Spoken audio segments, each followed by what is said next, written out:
A farmer's wife rescues a child from a frozen lake, but days later, the president calls with an unexpected offer. Before we continue, don't forget to subscribe to the channel, like the video, and comment where in the world you're watching from. Let's go. The bitter February wind cut through the fabric of Martha Henderson's wool coat like a blade as she trudged across the frozen fields of their 100-acre farm in rural Minnesota. Each breath created small puffs of vapor that disappeared almost instantly in the harsh morning air. The snow crunched beneath her insulated boots, the sound echoing across the vast white expanse that stretched endlessly toward the horizon. This was the kind of winter that tested every soul brave enough to call the northern plains home, the kind that separated the truly resilient from those who merely thought they were. Martha pulled her scarf tighter around her neck and squinted against the glare of sunlight reflecting off the pristine snow. At 42, she had weathered 23 of these brutal Minnesota winters since marrying her husband Frank and moving to his family's farm. Her hands, roughened by decades of hard work, gripped the feed bucket she carried to the chicken coop. Even through her thick gloves, the metal handle felt like ice against her palms. The Henderson farm sat on the outskirts of Pine Creek, a town so small that everyone knew everyone else's business before they knew it themselves. With a population barely cresting 800 souls, Pine Creek was the kind of place where neighbors still looked out for each other, where a broken-down tractor brought half the town running to help, and where Martha Henderson had earned a reputation as someone you could count on when life threw its worst at you. She had married Frank Henderson straight out of high school, a decision that raised eyebrows among those who thought she was too smart, too driven, too full of dreams to settle down with a farmer's son. Martha had been valedictorian of her graduating class, accepted to 3 universities with scholarships that would have taken her far from the frozen fields of rural Minnesota.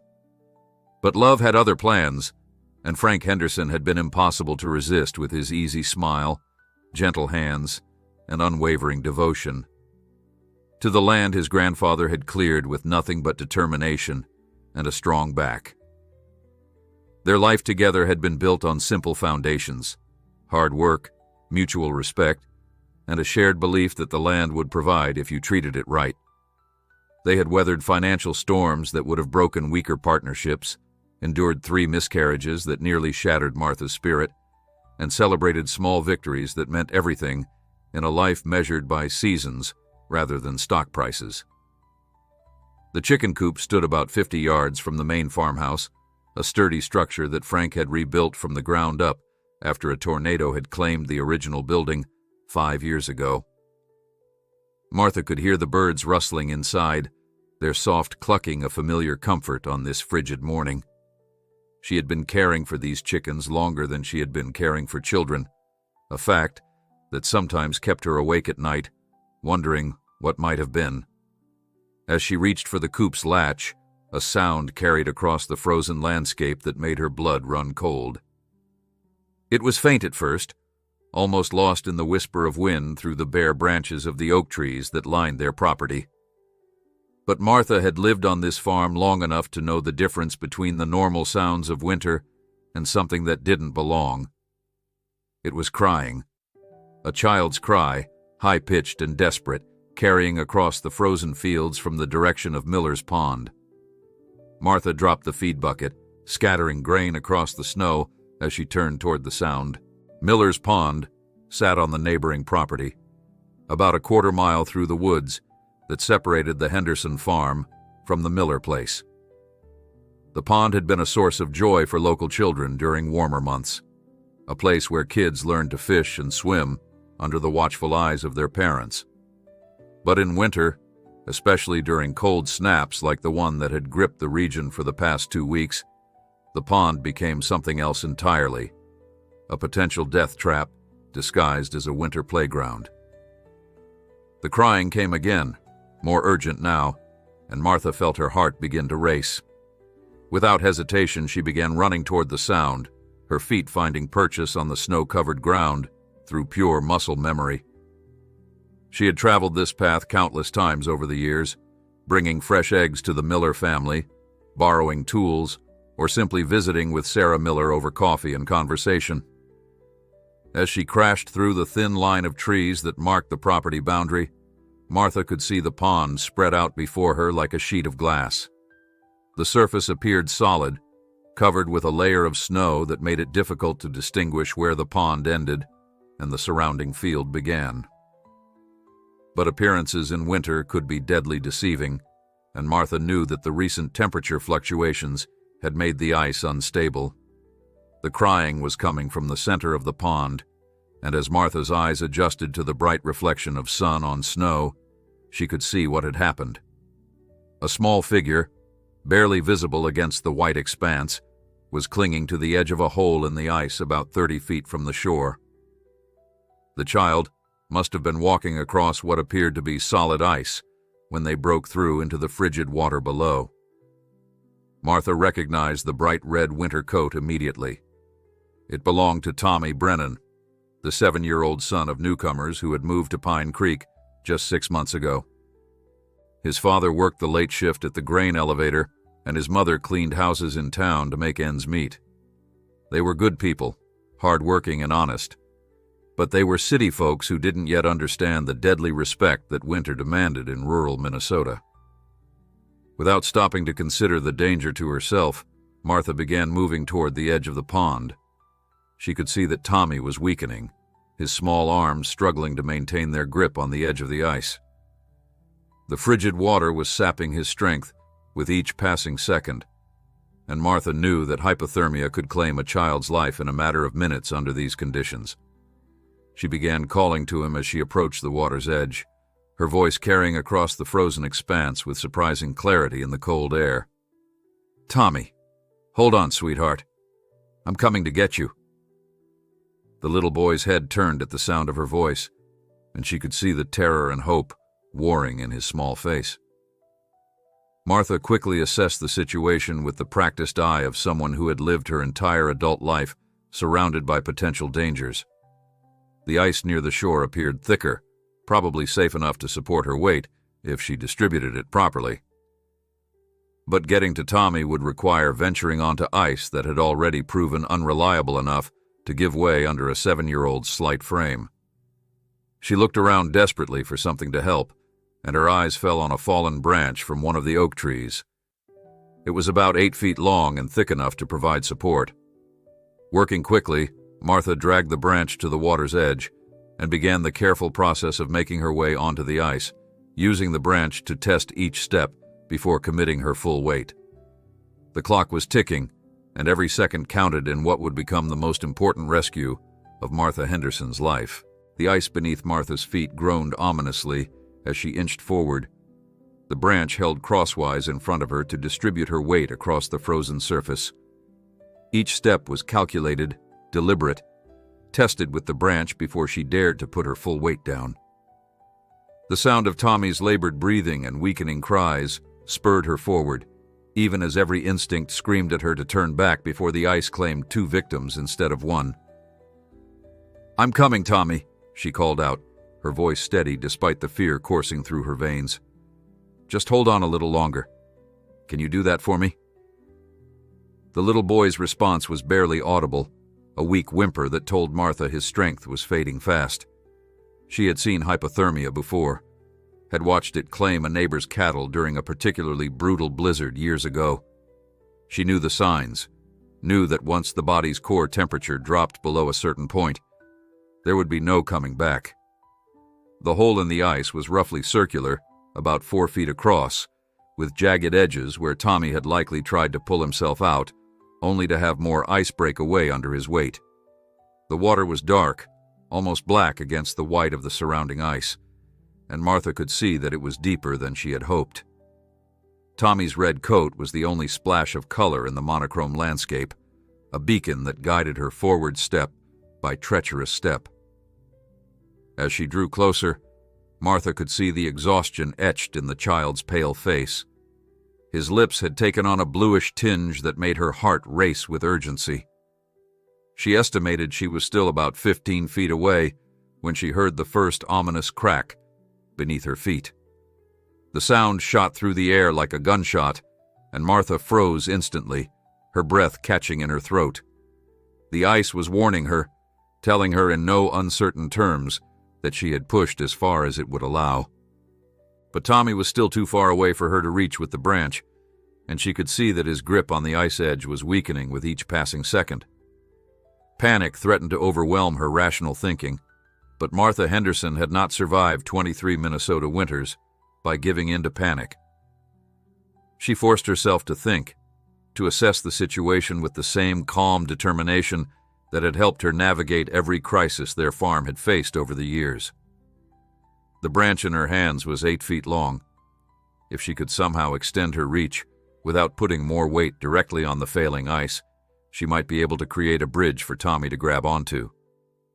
Making a decision that would haunt her dreams for years to come, Martha lowered herself onto her belly, spreading her weight across as much surface area as possible.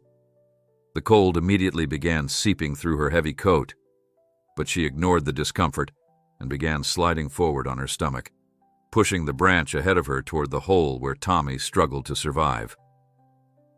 "Tommy, listen to me," she called out, her voice taking on the authoritative tone she had perfected during her years as a substitute teacher at Pine Creek Elementary.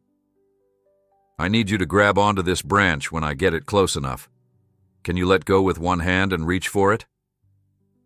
The boy's eyes, wide with fear and clouded with the early stages of hypothermia, focused on her with effort.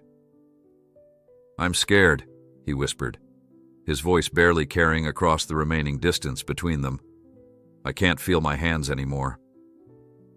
Martha's heart clenched at the words, but she kept her voice calm and encouraging. "I know you're scared, sweetheart, but you're going to be okay. I promise you that. I've got 2 sons of my own, and I know how brave little boys can be when they need to be." It was a lie born of desperation and hope. Martha and Frank had never been blessed with children of their own, but if pretending otherwise would give Tommy the courage he needed to hold on, she would tell that lie 1,000 times over. The branch was almost within Tommy's reach now, and Martha could feel the ice beneath her beginning to sag under their combined weight.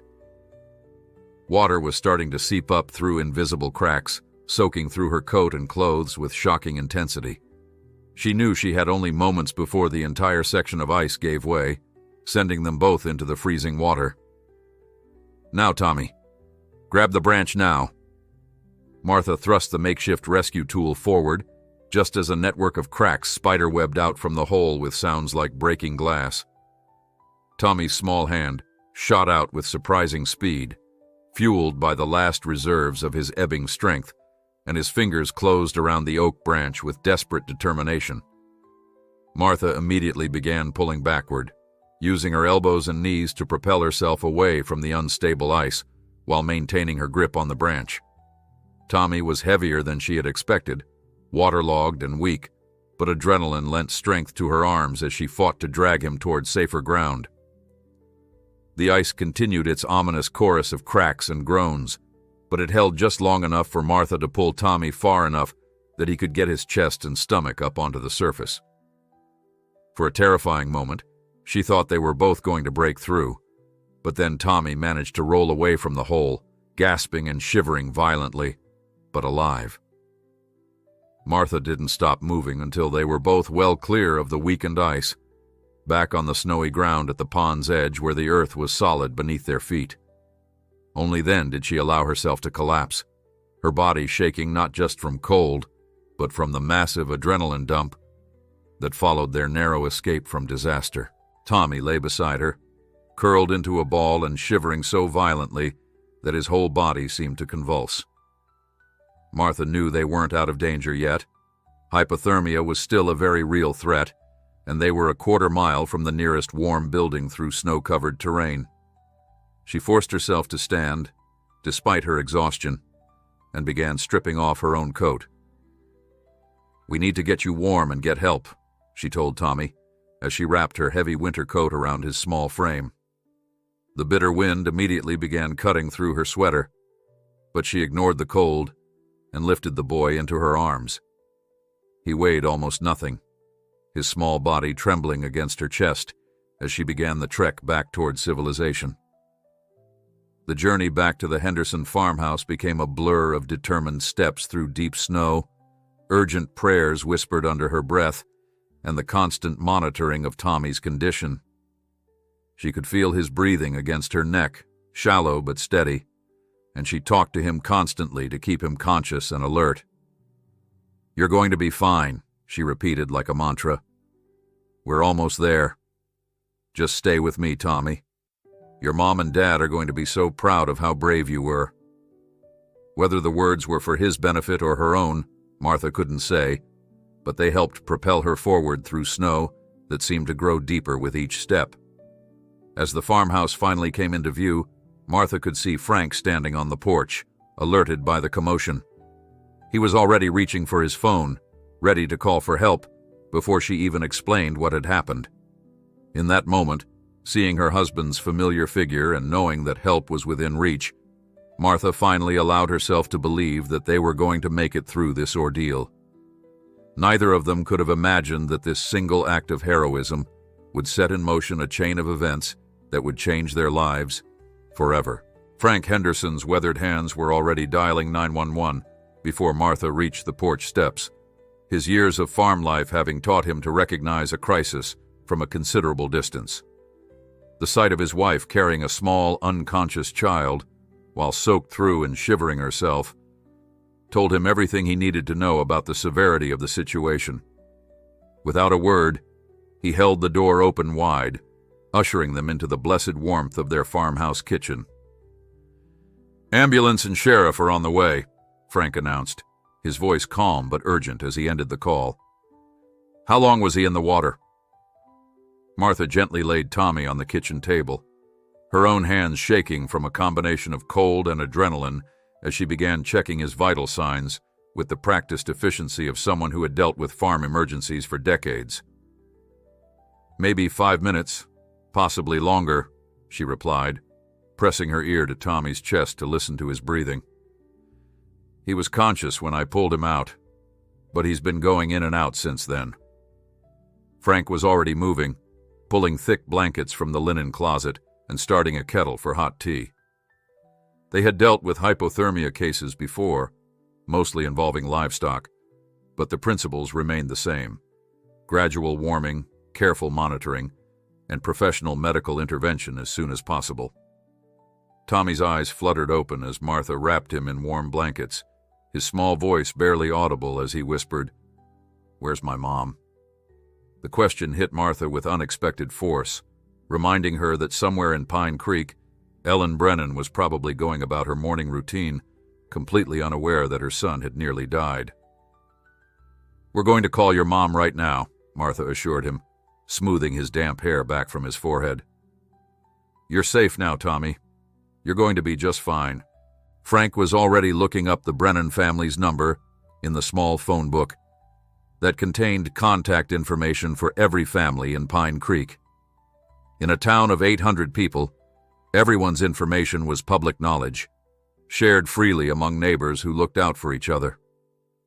The sound of sirens in the distance grew louder with each passing minute, and Martha found herself holding her breath as she monitored Tommy's condition. His color was improving slightly, the dangerous blue tinge around his lips beginning to fade as his body temperature slowly rose. But she knew that hypothermia could be deceptive, that a victim could appear to be recovering only to suffer a sudden cardiac episode as their body attempted to warm itself too quickly. Ellen Brennan's voice on the phone was a mixture of panic and disbelief as Frank explained what had happened. Within minutes, she was racing toward the Henderson farm in her old Toyota, having left work at the Miller household, where she had been cleaning, to rush to her son's side. The emergency vehicles arrived first, their flashing lights painting the snow-covered farmyard in brilliant reds and blues that seemed almost surreal against the pristine white landscape. Paramedic Sarah Chen, a Pine Creek native who had returned home after completing her training in Minneapolis, took charge of Tommy's care with professional competence that belied her young age. Martha watched with relief as Sarah checked Tommy's vital signs, started an IV for warm fluids, and began the careful process of ensuring his core body temperature returned to normal without shocking his system. "You did everything right," Sarah told Martha as they loaded Tommy into the ambulance. "The way you pulled him out, kept him talking, got him warm immediately. You probably saved his life." The words should have been comforting, but Martha felt only a profound exhaustion settling over her as the adrenaline finally began to fade. She had acted on pure instinct, doing what needed to be done, without considering the praise or recognition that might follow. Ellen Brennan arrived just as the ambulance was preparing to depart for Mercy General Hospital in the county seat 30 miles away. The young mother's face was streaked with tears as she climbed into the ambulance beside her son, her hands shaking as she stroked his hair and whispered words of comfort. Before the doors closed, she looked back at Martha with an expression of gratitude so profound that no words were necessary. Sheriff Bob Martinez, a man who had known Martha since her high school days, approached the farmhouse as the ambulance disappeared down the county road. His expression was serious but kind as he pulled out a small notebook to begin documenting the incident. "Martha, I need to get your statement about what happened," he said. "Take your time, but I need all the details for my report." Martha found herself recounting the morning's events with surprising clarity, describing everything from the moment she first heard Tommy's cries to the final steps that brought them both to safety. Frank sat beside her at the kitchen table, his large hand covering hers in a gesture of support that had sustained their marriage through 23 years of shared challenges and victories. "The ice on Miller's Pond has been unstable all week," Sheriff Martinez noted as he finished writing. "We've had reports of warming temperatures during the day followed by hard freezes at night. Creates conditions that look safe but definitely aren't." He looked up from his notebook with an expression of deep respect. "What you did today was incredibly brave, Martha, and incredibly dangerous. You could have easily become a victim yourself." Martha nodded, understanding the truth of his words, but knowing she would make the same choice again, without hesitation. "I couldn't just stand there and listen to that child cry for help," she said simply. "Any parent would have done the same thing." Sheriff Martinez smiled at her characteristic humility, recognizing the quiet strength that had always defined Martha Henderson. As the sheriff prepared to leave, his radio crackled with updates from the hospital. Tommy's condition was stable. His core body temperature was rising steadily, and doctors expected a full recovery. The news brought tears of relief to Martha's eyes, and she felt Frank's arm tighten around her shoulders in shared gratitude for the successful outcome of what could have been a terrible tragedy. Word of the rescue spread through Pine Creek with the characteristic speed of small-town news networks. By evening, Martha's phone was ringing constantly with calls from neighbors, friends, and acquaintances who had heard various versions of the story. The local newspaper editor called requesting an interview, and even the regional television station in Duluth expressed interest in covering the story. Martha deflected most of the attention with her typical modesty, insisting that she had simply done what anyone would have done in the same situation. But Frank could see the exhaustion in her eyes, the delayed emotional impact of realizing how close she had come to losing her own life while saving Tommy's. That night, as they sat by the fire with cups of hot cocoa, he held her close and marveled at the extraordinary courage of the woman he had been fortunate enough to marry. Neither of them could have predicted that this single act of heroism would soon attract attention from far beyond the borders of their small Minnesota town, setting in motion events that would forever change their quiet, rural life. The Pine Creek Gazette had never sold out of newspapers in its 40-year history, but by noon on Thursday, editor Jim Morrison found himself frantically calling the printing company for an emergency second run. The front-page story about Martha Henderson's heroic rescue of Tommy Brennan had struck a chord that resonated far beyond the usual circulation of 800 copies distributed throughout the county.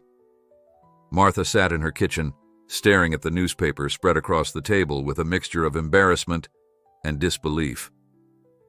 The headline read, "Local Hero Saves Drowning Child," in bold letters that seemed to scream at her from the page.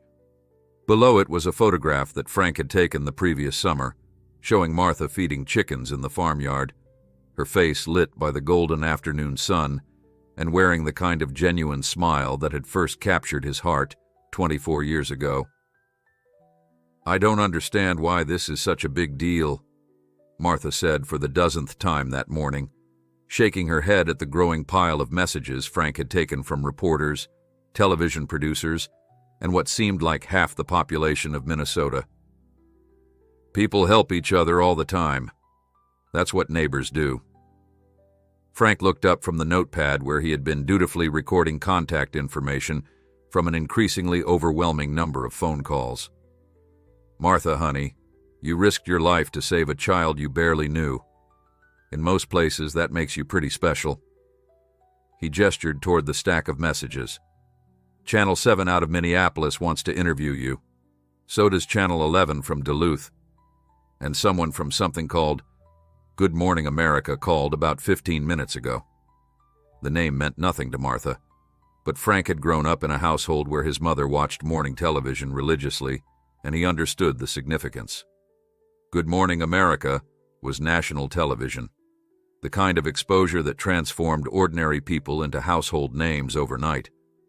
The thought both thrilled and terrified him as he considered what this kind of attention might mean for their quiet, rural life. Dr. Patricia Wells from Mercy General Hospital called around lunchtime with an update on Tommy's condition that brought tears of relief to Martha's eyes. The 7-year-old was awake, alert, and asking for his favorite chocolate chip cookies. More importantly, he showed no signs of permanent damage from his ordeal in the freezing water. The doctors credited Martha's quick thinking and immediate action with preventing what could have been a far more serious outcome.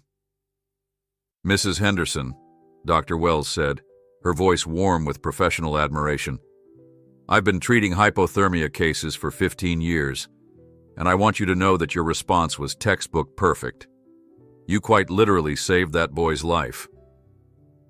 The praise made Martha uncomfortable, but she accepted it graciously, knowing that the doctor's words would mean everything to Tommy's parents. Ellen Brennan arrived at the Henderson farm that afternoon, carrying a homemade apple pie and wearing an expression of gratitude so profound that it rendered both women temporarily speechless. Her husband, Mike, had taken time off from his job at the grain elevator to drive her over, and their sincere thanks filled the farmhouse kitchen with an emotional warmth that no amount of winter wind could dispel. "I don't know how to thank you," Ellen said, her voice breaking slightly as she struggled to find adequate words. "When I think about what could have happened, what almost did happen..." She trailed off, unable to complete the terrible thought that had haunted her since receiving Frank's phone call the previous morning. Martha reached across the table and took the younger woman's hands in her own work-roughened ones. "You don't need to thank me," she said gently. "Tommy is a special little boy, and any mother would have done exactly the same thing." It was a characteristic response from a woman who had never learned to accept praise comfortably, who measured her worth by the work she did rather than the recognition she received. The conversation was interrupted by the arrival of Sheriff Martinez, whose usual calm demeanor seemed slightly frazzled as he climbed the porch steps. "Martha, I hate to bother you again, but I've been getting calls all morning from news organizations wanting information about the rescue. The county dispatcher says our phone lines are getting jammed with requests for interviews and background information." Frank poured the sheriff a cup of coffee and gestured for him to sit down. "What kind of organizations are we talking about, Bob?" he asked, though he suspected he already knew the answer from the growing pile of messages on his kitchen counter. "Well, let's see." Sheriff Martinez consulted his own notepad, which had grown considerably thicker since his visit the previous day. "CNN called about an hour ago. NBC News wants to send a crew up from Minneapolis. The Associated Press is planning to put the story on their national wire service, and someone from the White House press office called, asking for details." The last item on the sheriff's list caused a moment of stunned silence in the kitchen. Ellen Brennan's eyes widened with amazement, while Frank felt his coffee cup pause halfway to his lips. Martha simply stared at the sheriff as if he had spoken in a foreign language. "The White House?" she finally managed to ask. "Why would the White House care about what happened here?" Sheriff Martinez shrugged, apparently as mystified as everyone else by the scope of attention the story was generating. "All I know is that someone from the press office asked me to confirm the details of the rescue and requested contact information for you and Frank," he replied. "I told them I'd have to check with you first before releasing any personal information." Martha nodded gratefully, appreciating the sheriff's respect for their privacy, even as she struggled to comprehend why anyone in Washington, D.C. would be interested in a farm wife's response to a local emergency. By late afternoon, the small parking area in front of the Henderson farmhouse resembled a media encampment.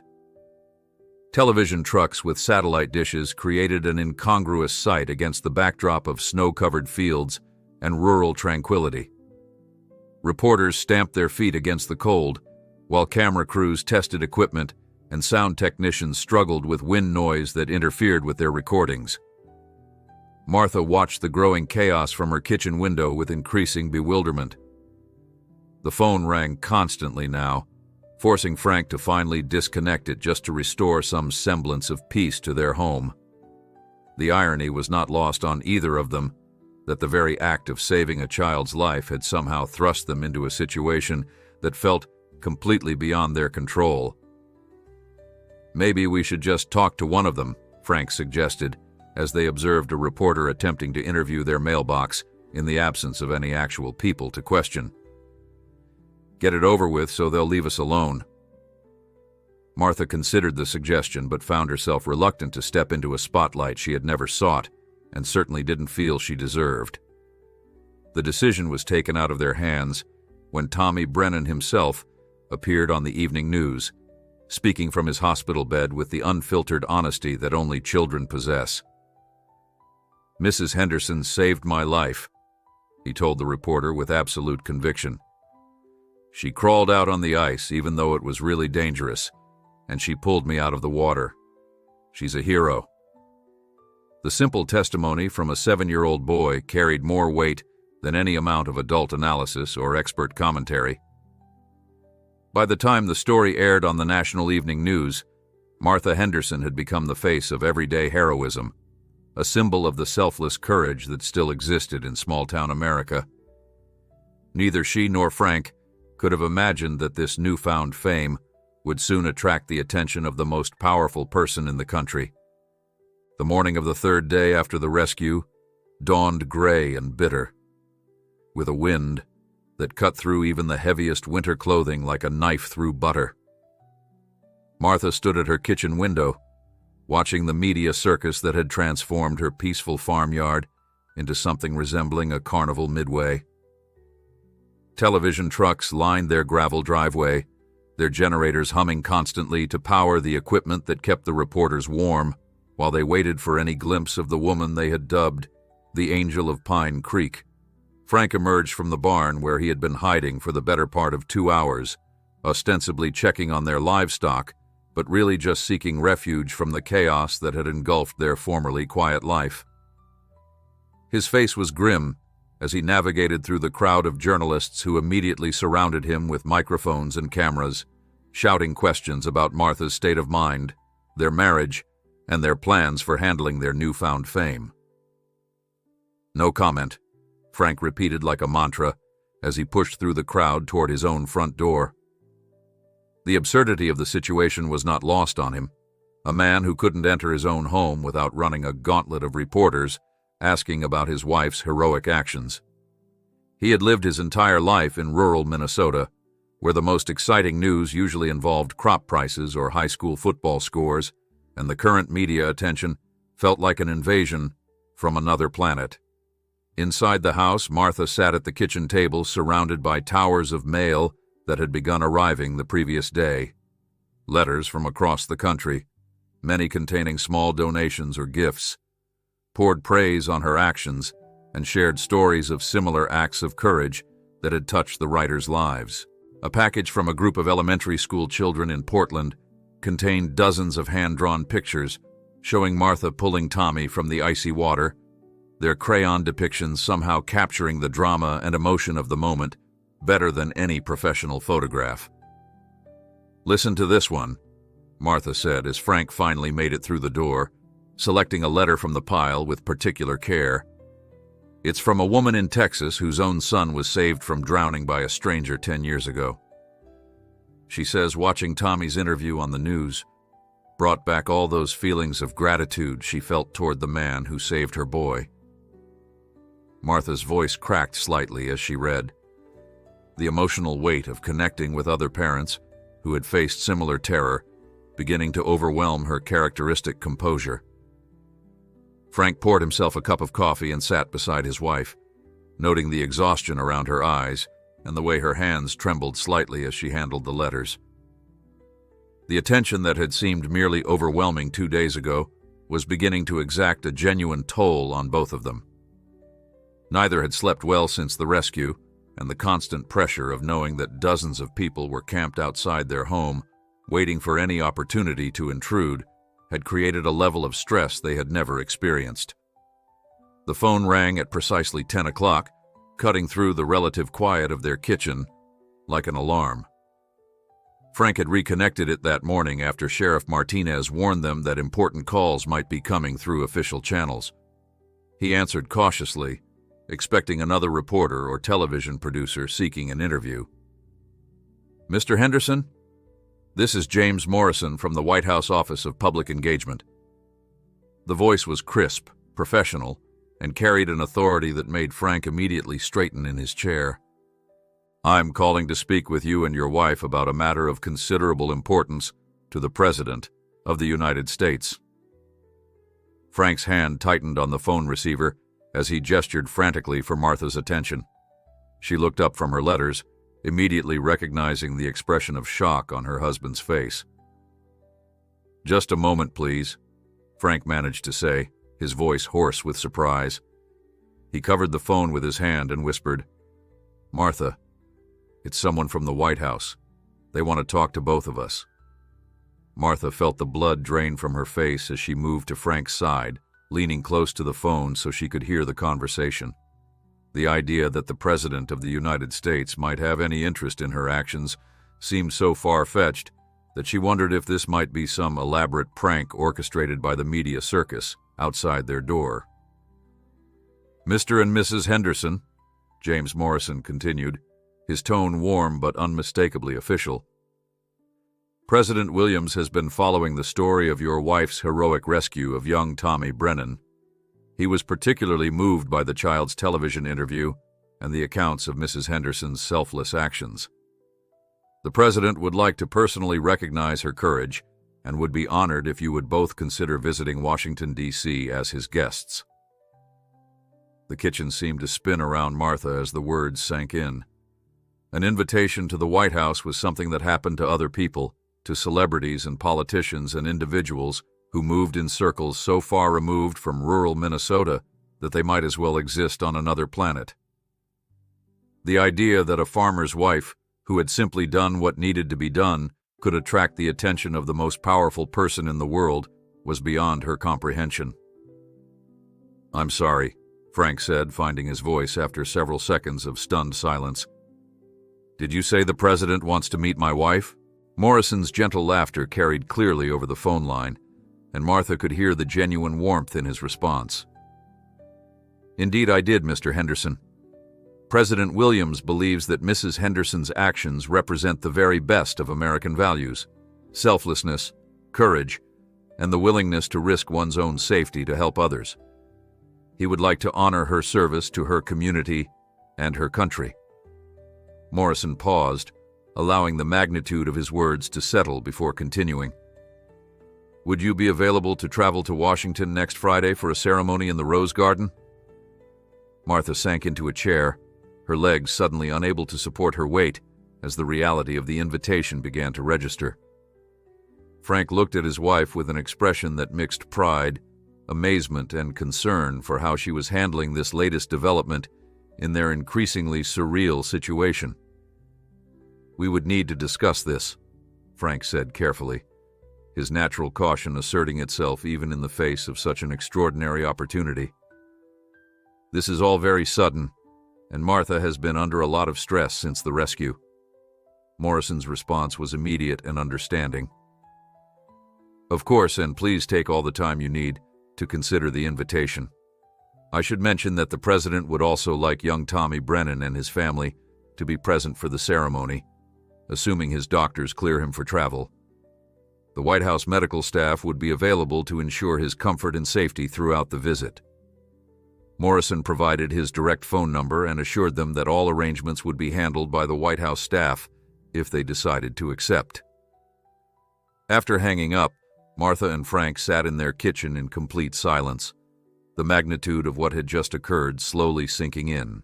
Outside, the media circus continued its noisy vigil, completely unaware that the story they were covering had just taken a turn that would transform a local rescue into a national celebration of heroism and hope.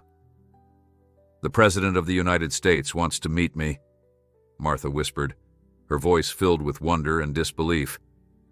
"Frank, what are we supposed to do with something like this?" Frank reached for her hand, drawing strength from the contact as he struggled to process their new reality. "I think," he said slowly, "we're supposed to say yes." The decision to accept the White House invitation came after 3 sleepless nights of deliberation that left both Martha and Frank emotionally exhausted.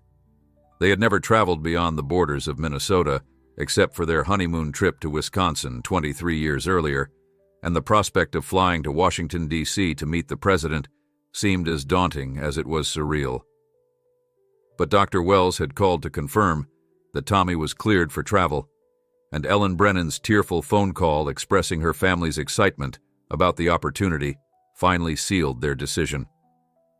Martha stood in front of her bedroom closet the morning before their departure, staring at a collection of clothes that suddenly seemed woefully inadequate for meeting the leader of the free world.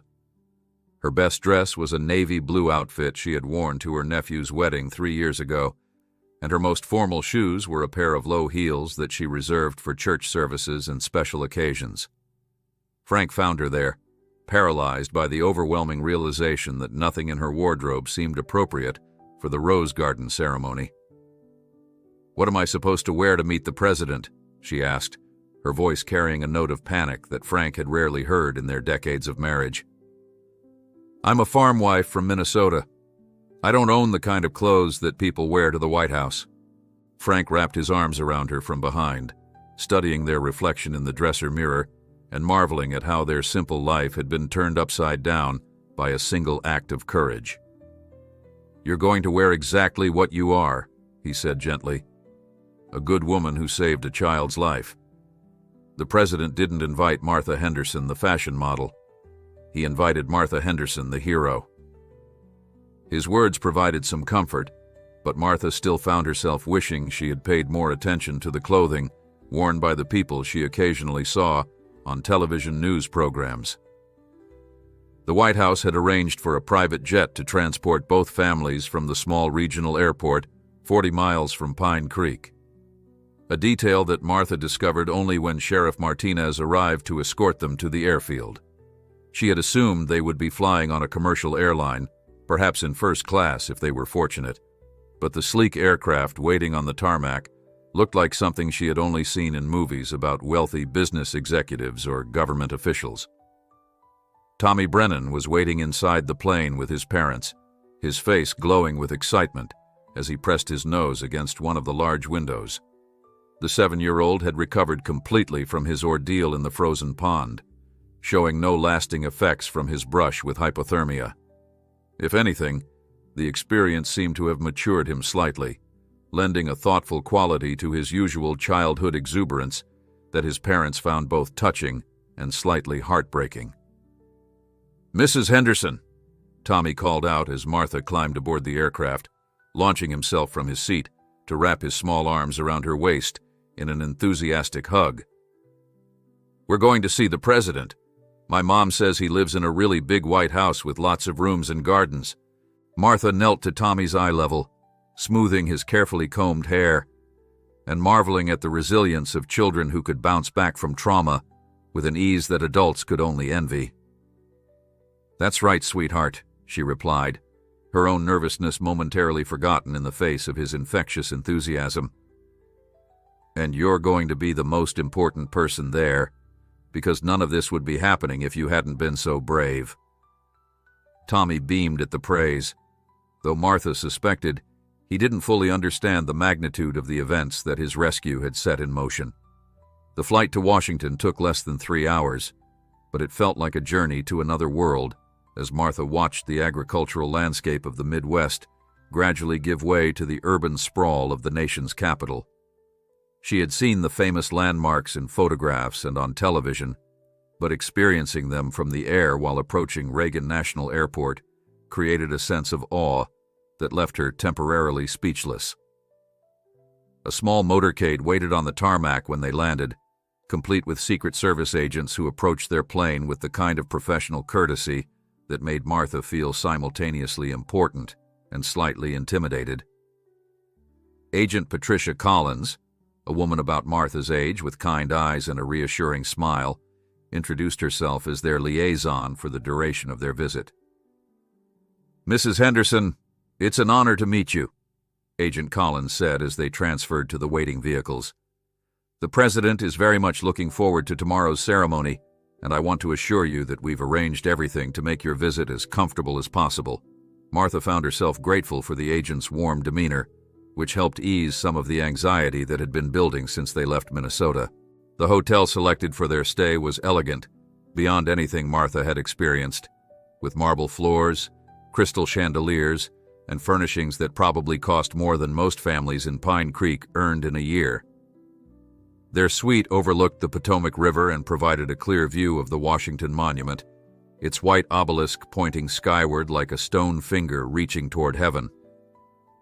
Frank stood at the window, transfixed by the sight of the capital city spread out below them, like a vast constellation of lights and possibilities. "Martha, come look at this," he said, his voice filled with wonder. "There must be millions of people down there, and tomorrow the most important one is going to thank my wife for being herself." Martha joined him at the window, leaning against his solid presence as she tried to process the magnitude of their situation. Room service delivered dinner that evening, an experience that felt almost as foreign to Martha as the prospect of meeting the President. She was accustomed to cooking every meal in her own kitchen, using ingredients she had often grown herself, and the idea of having food prepared by invisible chefs and delivered by uniformed staff seemed to belong to a different universe entirely. Agent Collins called that evening to review the schedule for the following day. The ceremony would begin at 10 o'clock in the Rose Garden, with brief remarks from the President, followed by the presentation of a special civilian commendation to Martha. Tommy and his family would be seated in the front row, and the entire event would be broadcast live on national television. "How many people will be watching?" Martha asked, immediately regretting the question when she realized she probably didn't want to know the answer. Agent Collins's gentle laugh suggested she had dealt with similar anxiety from other ordinary citizens who found themselves thrust into extraordinary circumstances. "Try not to think about the cameras," she advised. "Focus on Tommy and his family. Focus on the President's words. And remember that you're being honored for something truly remarkable. The American people need to see examples of everyday heroism, and your story provides exactly that kind of inspiration." The words were meant to be reassuring, but Martha felt her stomach tighten as she considered the weight of representing something larger than herself.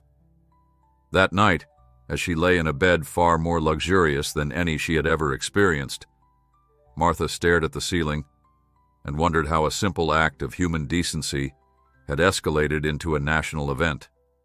Tomorrow, she would shake hands with the President of the United States, an honor that millions of Americans would never receive, all because she had refused to stand by while a child cried for help.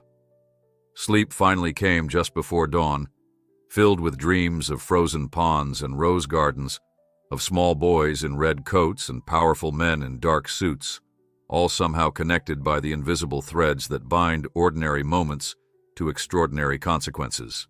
The morning of the White House ceremony dawned crisp and clear, with the kind of brilliant February sunshine that transformed Washington, D.C. into a city of gleaming monuments and pristine marble facades. Martha stood in her hotel bathroom at 6 o'clock, her hands shaking slightly as she applied the minimal makeup she owned, wondering if she should have accepted the White House's offer to provide professional styling services.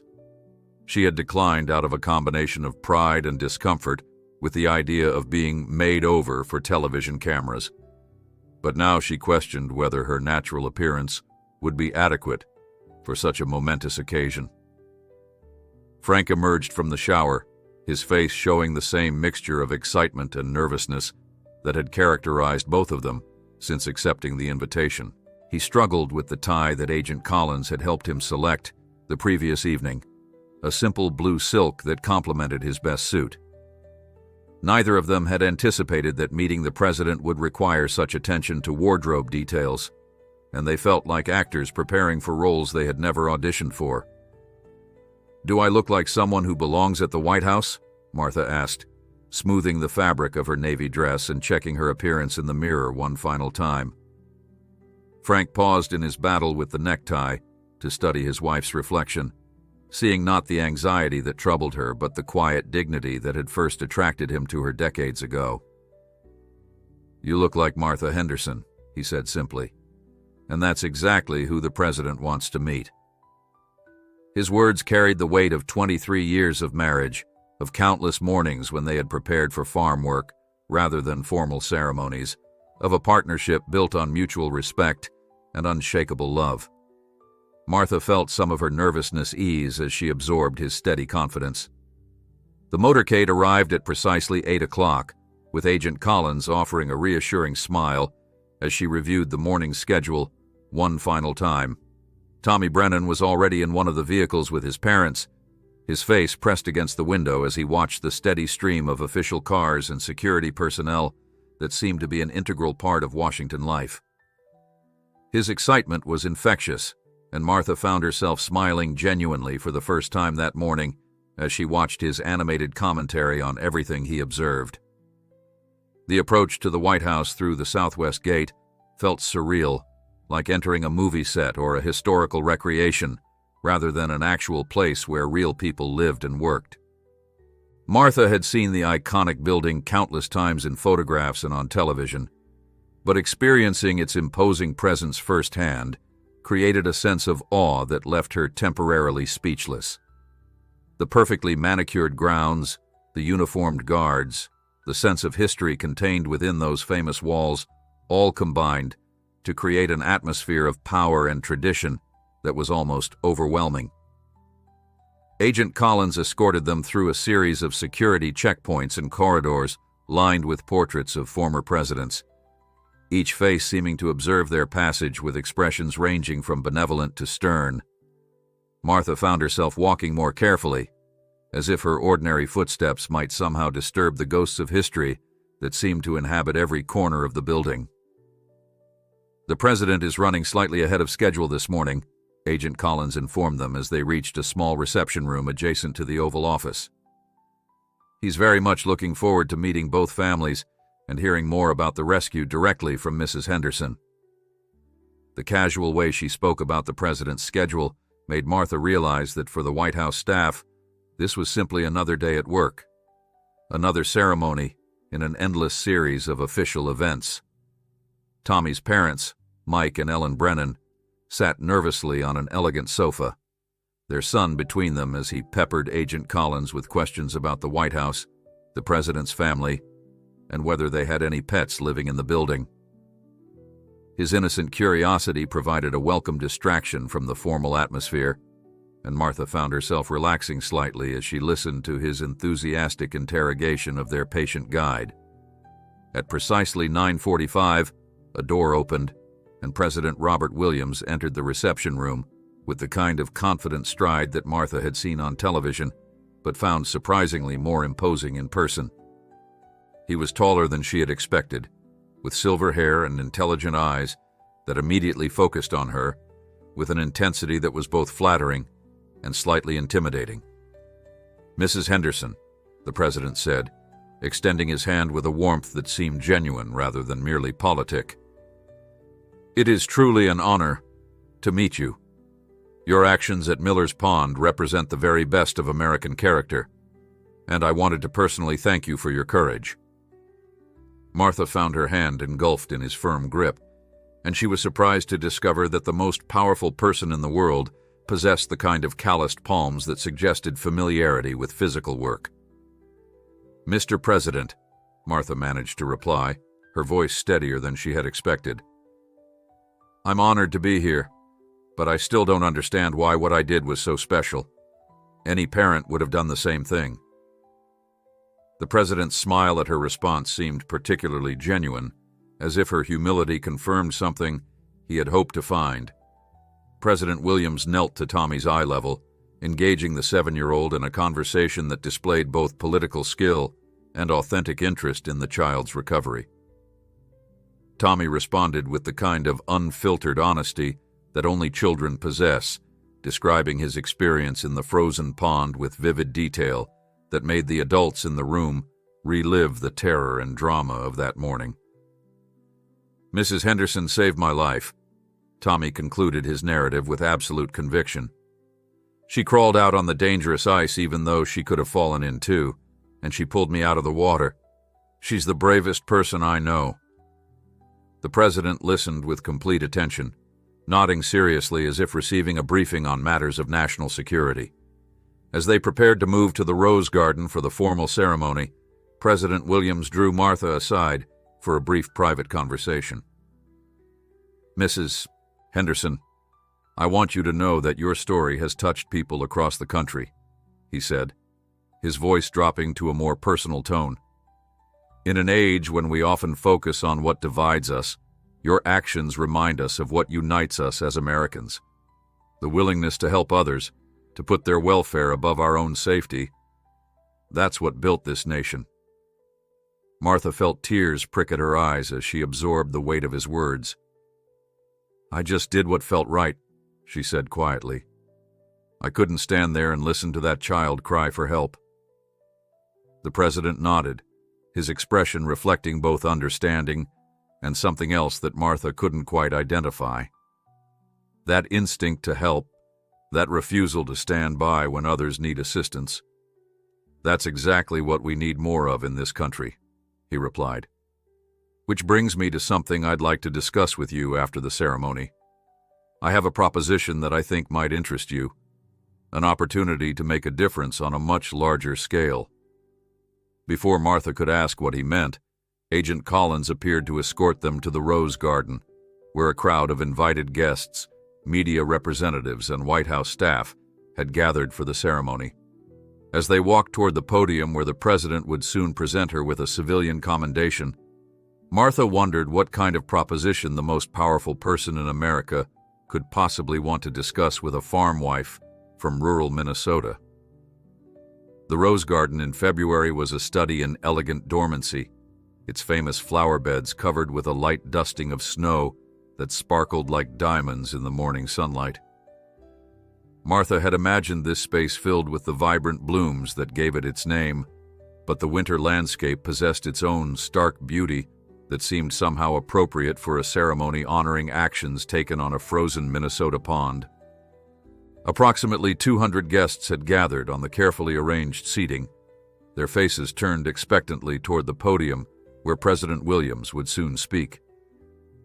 Martha recognized several faces from television news programs, distinguished members of Congress whose presence lent additional gravity to an event that already felt surreal beyond her comprehension. Television cameras positioned at strategic angles captured every moment, transmitting the ceremony live to millions of viewers across the country. Frank sat in the front row beside Tommy's family, his weathered farmer's hands clasped tightly in his lap as he watched his wife take her place on the platform beside the president. The morning sunlight illuminated Martha's face, highlighting the natural dignity that had attracted him to her so many years ago and that now seemed perfectly suited to this extraordinary moment in their lives. President Williams approached the podium, with the practiced ease of someone who had delivered countless speeches in countless venues. But Martha detected something different in his demeanor today.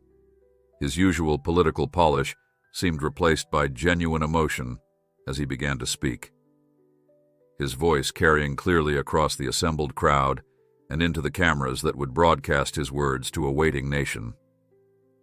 Ladies and gentlemen, we gather today in the Rose Garden to honor an act of heroism that reminds us of the best qualities of the American spirit. The president began, his eyes finding Martha's as he spoke. 5 days ago, in a small town in Minnesota, a farmer's wife named Martha Henderson risked her own life to save a 7-year-old boy from drowning in a frozen pond. Her actions were spontaneous, selfless, and extraordinarily brave. Martha felt her cheeks flush as the president recounted the details of Tommy's rescue, describing her decision to venture onto unstable ice and her methodical approach to pulling the child to safety. The clinical recitation of events that had felt so natural and necessary in the moment somehow sounded far more dramatic when delivered by the leader of the free world to a national television audience. Mrs. Henderson's response to a child in distress exemplifies the values upon which this nation was founded. President Williams continued, his voice gaining strength as he warmed to his theme. The willingness to help others without regard for personal cost, the instinct to protect the vulnerable, the courage to act when action is needed most. These are not just American values, they are human values at their finest. Tommy Brennan sat between his parents in the front row, his young face glowing with pride as he listened to the president describe how Martha had saved his life. Ellen Brennan held her son's hand tightly, tears streaming down her cheeks as she relived the terror and gratitude of that horrible morning when a stranger's courage had preserved her family's future. The president gestured for Martha to join him at the podium, and she rose on legs that felt unsteady despite her determination to maintain her composure. The walk across the platform felt like it covered miles rather than mere feet, with hundreds of eyes focused on her every movement and cameras recording her approach for posterity. Martha Henderson represents the countless unsung heroes who live among us, President Williams said as she reached his side. People who work hard, care for their families and communities, and respond to crisis with the kind of instinctive courage that makes America great. Today, on behalf of a grateful nation, I have the honor of presenting her with the Presidential Medal of Freedom, our country's highest civilian honor. The words hit Martha like a physical blow, leaving her momentarily breathless as she struggled to process what she had just heard. The Presidential Medal of Freedom was an award she associated with Nobel Prize winners, civil rights leaders, and individuals who had dedicated their entire lives to extraordinary achievement. The idea that her single act of rescue could merit such recognition seemed impossible to comprehend. Agent Collins appeared beside the president carrying a blue velvet box that contained the medal, its golden surface gleaming in the morning sunlight as President Williams lifted it with ceremonial care. The weight of the moment settled over the Rose Garden like a blanket, hushing the assembled crowd as they witnessed this recognition of ordinary heroism elevated to extraordinary honor. Martha Henderson, for your courage, your compassion, and your embodiment of the finest American values, I present you with the Presidential Medal of Freedom, the president said, placing the medal around her neck with the same solemnity reserved for matters of state. The ribbon felt surprisingly heavy against her shoulders, and Martha found herself thinking of the countless people throughout history who had worn this same honor. The applause that followed was thunderous, led by Tommy Brennan's enthusiastic clapping and Frank's proud tears. Martha stood beside the president feeling overwhelmed by the magnitude of recognition for what she still considered a simple human response to emergency. As the cameras continued to roll and the assembled dignitaries rose to their feet in sustained ovation, she wondered how many other people had performed similar acts of courage without ever receiving acknowledgement. When the formal ceremony concluded, President Williams remained at Martha's side as the guests began to disperse and the television crews prepared for departure. "Mrs. Henderson, if you and your husband could spare a few more minutes, I'd like to continue our conversation from earlier," he said, his tone shifting from ceremonial formality to something more personal and urgent. Agent Collins escorted Martha and Frank back through the White House corridors to a smaller, more intimate office that the president apparently used for private meetings. The room was decorated with photographs of his family and mementos from his political career, creating an atmosphere that felt more like a den than a seat of power. "Please sit down," President Williams said, settling into a comfortable chair across from them rather than behind the imposing desk that dominated one wall. "What I'm about to propose may sound unusual, but I believe you're exactly the person we need for a very important position." Martha exchanged glances with Frank, both of them wondering what kind of position could possibly be offered to a farm wife from rural Minnesota. "Mrs. Henderson, your story has resonated with people across the country in ways that political speeches and policy papers never could," the president continued, his expression intense and focused. "You represent authenticity, courage, and common sense, qualities that are increasingly rare in public service. I would like to offer you the position of director of the new White House Office of Community Heroes." The title meant nothing to Martha, but she could see from Frank's expression that he understood the significance better than she did. "I'm not sure I understand what that would involve," she said carefully, her natural caution asserting itself even in the face of presidential persuasion. President Williams leaned forward, his eyes bright with enthusiasm for his proposal. "We want to create a new initiative to identify and support everyday heroes across America. People like you, who make a difference in their communities through acts of courage, compassion, and service. You would help us find these individuals, tell their stories, and create programs to encourage more people to follow their example." The scope of what he was proposing began to sink in as Martha considered the implications. This wasn't just a ceremonial position or an honorary title, but a real job that would require her to leave Minnesota, leave the farm, leave the life she and Frank had built together over more than 2 decades.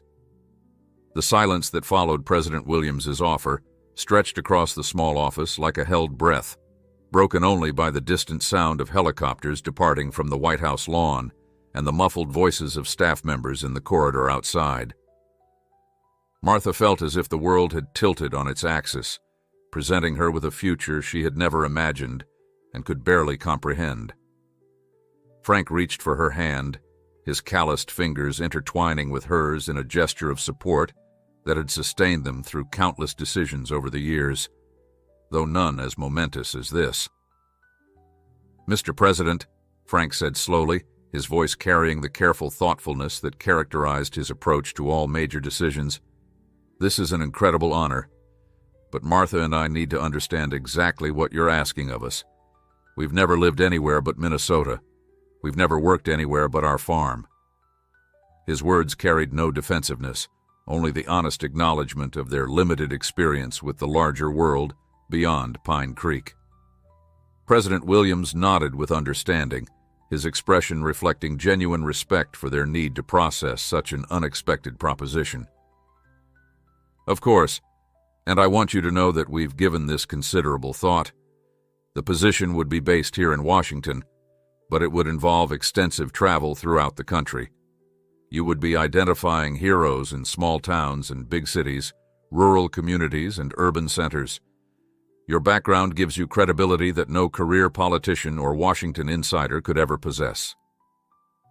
Martha found her voice, though it sounded strange to her own ears in the formal surroundings of the White House office.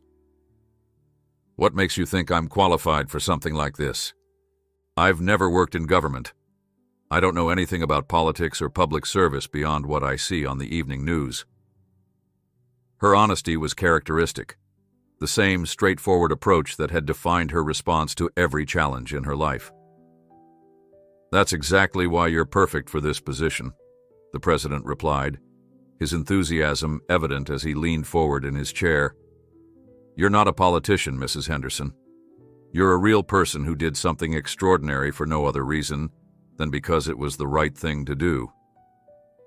When you speak to other people about heroism and community service, they'll listen because they know you've walked the walk. The conversation was interrupted by a soft knock on the door, followed by the entrance of a woman in her 50s wearing a crisp business suit and carrying a thick folder. President Williams introduced her as Sarah Manning, Deputy Chief of Staff, who had apparently been instrumental in developing the concept for the new office. Mrs. Henderson, Mr. Henderson, Sarah said warmly as she joined their circle. I've been following your story since the day of the rescue, and I want you to know that this position was created specifically with you in mind. We've never had someone with your unique combination of authentic heroism and natural communication ability. She opened her folder to reveal detailed plans for the Office of Community Heroes, complete with organizational charts, budget projections, and preliminary program descriptions. Martha studied the documents with growing amazement, noting the scope of the proposed initiative and the resources that would be dedicated to supporting it. The office would have a staff of 12, an annual budget of several $1 million, and the authority to coordinate with other federal agencies to recognize and support community heroes across the nation. You would have complete autonomy in selecting the heroes to be recognized, Sarah explained, her finger tracing the organizational structure outlined in the documents. No political considerations, no geographical quotas, just your judgment about who deserves recognition for making a difference in their communities. We envision everything from small ceremonies in local communities to major events here at the White House. Frank asked practical questions about logistics, housing, and the timeline for implementing such an ambitious program. His farmer's instincts for detail served them well as he probed the specifics of what their lives would look like if they accepted this extraordinary opportunity. Martha listened to the discussion with a growing sense of unreality, as if she were observing someone else's life rather than contemplating her own future.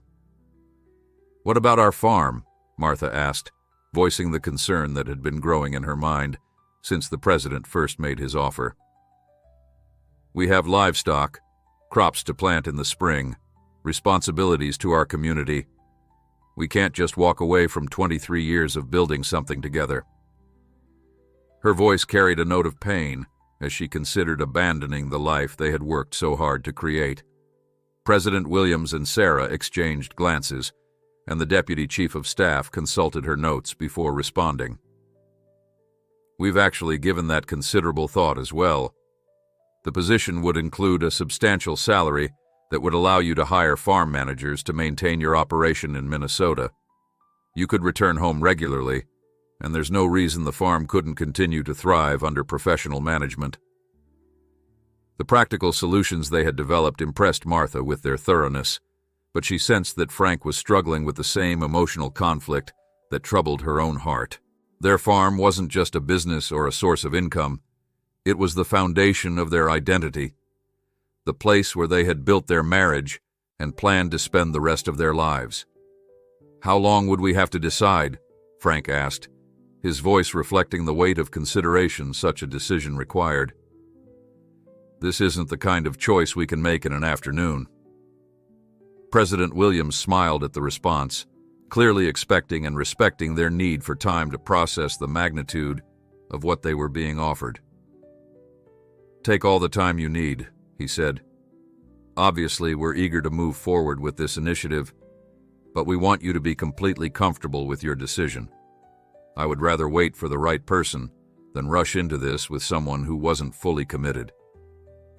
He handed Martha a card with his direct phone number, something she suspected very few Americans ever received. As their meeting concluded, and Agent Collins prepared to escort them back to their hotel, President Williams shook hands with both of them one final time. "Mrs. Henderson, regardless of your decision about the position, I want you to know that your actions at Miller's Pond have already made a difference in ways you may never fully understand. Sometimes a single act of courage can inspire thousands of others to be better than they thought possible. The motorcade ride back to their hotel passed in contemplative silence, both Martha and Frank lost in their own thoughts as they processed the unexpected direction their lives had suddenly taken. The weight of the Presidential Medal of Freedom around Martha's neck served as a constant reminder of how dramatically their world had changed in the space of a few days. That evening, they sat in their luxurious hotel suite overlooking the Potomac River. The lights of the nation's capital spread out before them like a constellation of possibilities and responsibilities. Room service had delivered dinner, but neither of them had much appetite as they wrestled with the decision that would determine the course of their remaining years together. "What do you think?" Martha asked, breaking the silence that had stretched between them for nearly an hour. "Are we crazy to even consider something like this?" Frank set down his untouched coffee cup and moved to the window, his reflection ghost-like against the night sky as he contemplated the question that would define their future. "I think," he said slowly, "that we've spent our whole lives helping our neighbors and our community. Maybe this is a chance to help neighbors we haven't met yet, in communities we've never seen." His words carried the wisdom of a man who understood that sometimes the greatest risks led to the most meaningful rewards. 3 months later, Martha Henderson stood in the East Wing of the White House, reviewing applications for the Community Heroes Recognition Program that had become her life's new mission. The office was smaller than she had expected, but perfectly appointed, with windows overlooking the South Lawn and walls decorated with photographs of the dozens of heroes she had already identified and honored across the nation. Each picture told a story of ordinary people who had chosen to do extraordinary things, and Martha found herself amazed daily by the depth of courage and compassion that existed in communities from coast to coast. The decision to accept President Williams' offer had not come easily. Martha and Frank had spent 2 weeks in Minnesota after returning from Washington, walking their snow-covered fields and discussing the implications of leaving behind everything they had built together. The farm had been their sanctuary, their identity, and their shared dream for more than 2 decades. But as they talked with neighbors, family members, and the members of their church community, a consensus had emerged that this opportunity was bigger than their personal comfort zone. "You saved one child," their pastor had said during a visit to their kitchen table. "Imagine how many more you could save by inspiring others to act with the same courage." The words had resonated with Martha, who had begun to understand that her rescue of Tommy Brennan had been not an ending but a beginning, not a single act, but the first note in a symphony of heroism that could echo across the country. Frank had surprised everyone, including himself, by adapting to Washington life with remarkable ease. The farm management company they had hired proved excellent, sending weekly reports and photographs that showed their livestock thriving and their fields being prepared for spring planting. More importantly, Frank had discovered an unexpected talent for the logistical aspects of Martha's work, coordinating travel schedules and managing the complex arrangements required for recognition ceremonies across the nation.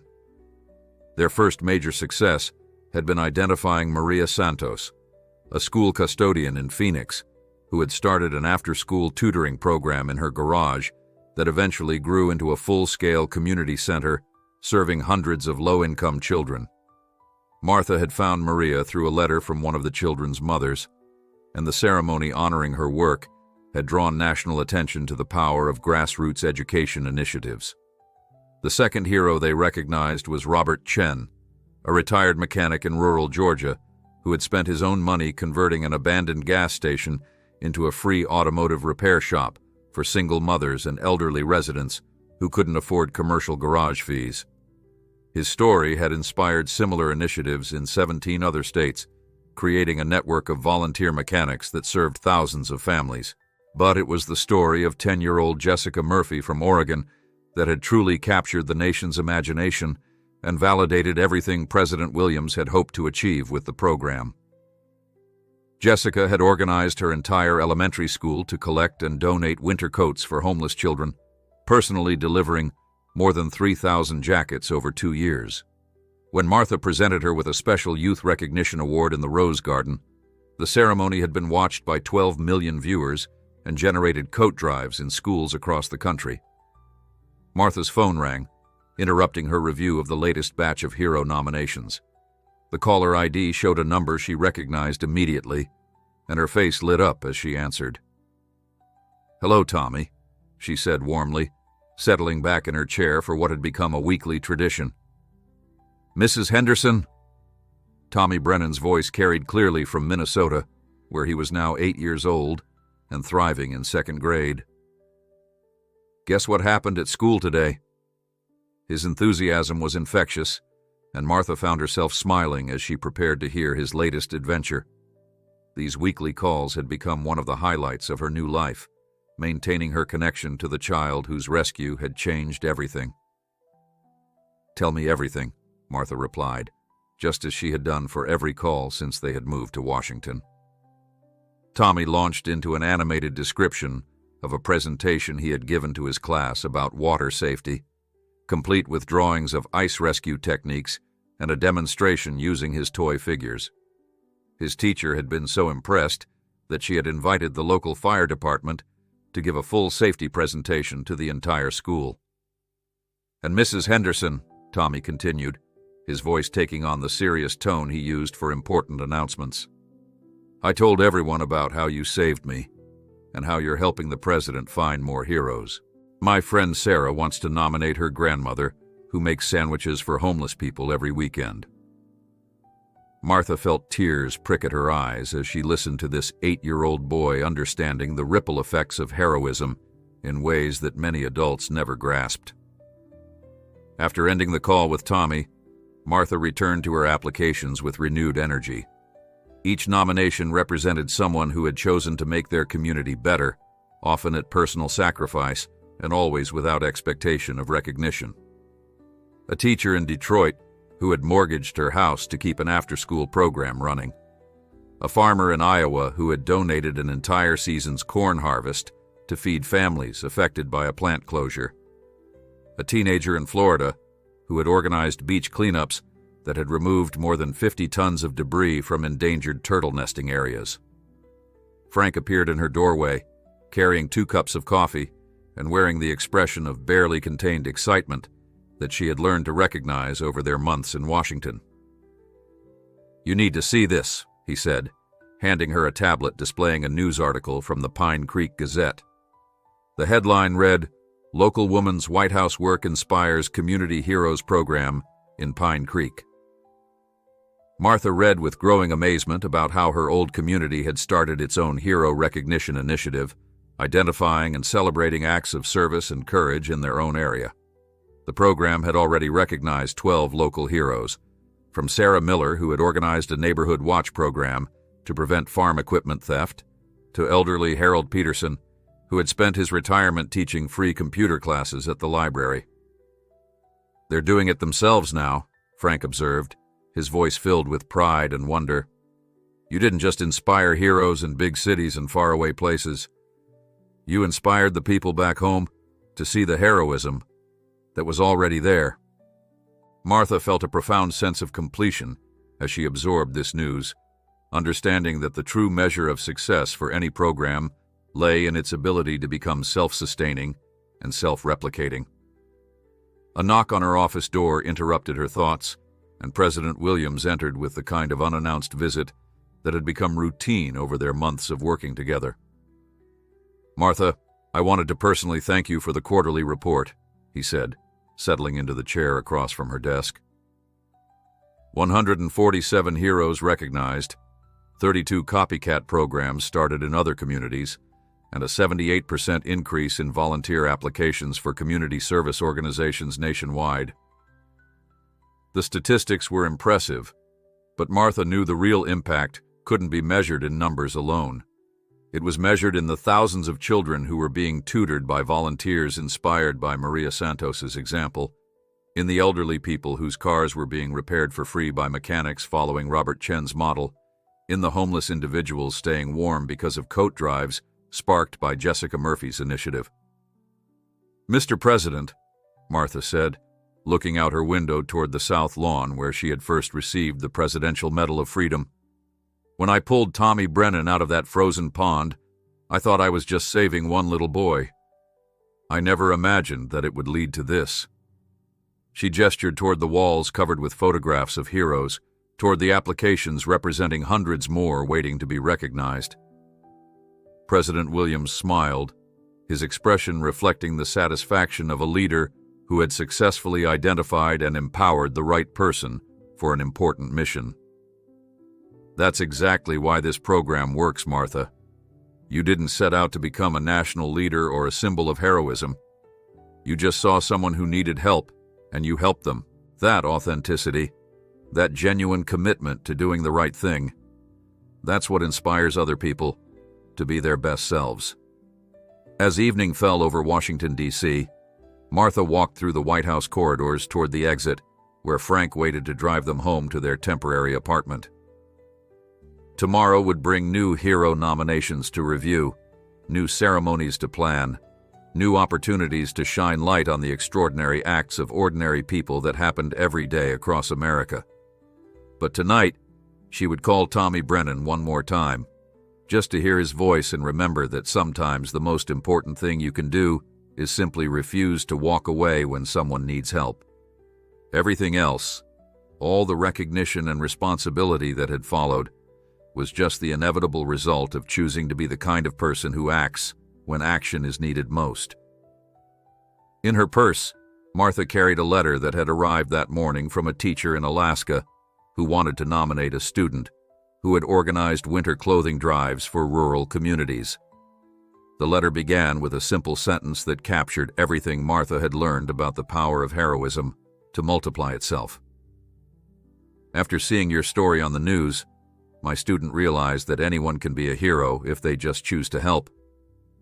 The ripples of courage that had started with one frozen pond in Minnesota now touched every corner of the nation, proving that heroism was not the exclusive domain of celebrities or public figures, but the birthright of anyone willing to put compassion into action.